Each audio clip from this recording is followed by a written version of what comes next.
Lumabas na nga ang magiging leading lady ni Jericho Rosales sa kanyang bagong movie. Confirm na nga na si Ann Curtis. Baliktambala na nga sina Ann Curtis at Jericho Rosales. Naalala ko noon ang pinagtambala ng dalawa, ang Baler. Kaya ngayon baliktambalan ulit ang dalawa. Wala pang inilabas na title pero siguradong maganda ito. Biro mo naman, Ann Curtis pa ba? Napakagaling na artista at nagaling ding umarte. Hays, yung kay Janine Gutierrez na lang talaga ang inaantay ng mga fans na ilabas din sa social media ang kanyang project na natapos na nga ang shooting. Last day na at may caption na, "It's a wrap. Thank you for the most amazing experience." Inaabangan na talaga ng mga fans ang update sa social media. Kaya nga na-excite na rin ang mga fans na malaman kung ano ba itong project secret ni Janine Gutierrez. Buti pa nga daw yung kay Echo, inilabas na ang makakatambal niya sa bagong movie na ginagawa. Pero yung kay Janine, natapos na ang shooting, wala pa ring update.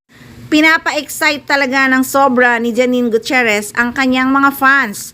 Puro lang shooting pero secret pa rin. Anyway guys, pinalabas na ang trailer ng pelikula ni Jericho Rosales na Quezon. Naka 2.5 million views nga ang trailer in 24 hours.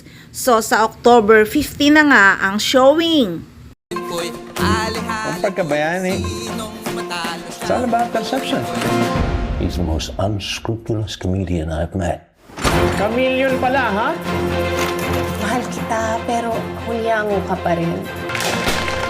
I will lead this nation into prosperity. By hook or by crook.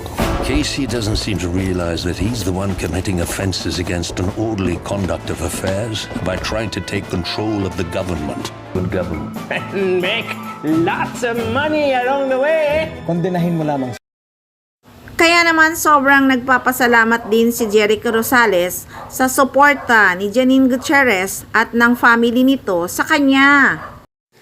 At may discount pa nga sa mga student at teachers ang ticket para sa pelikulang Quezon.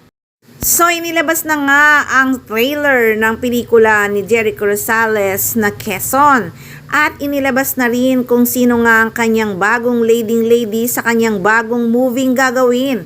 Ito ay si Ann Curtis.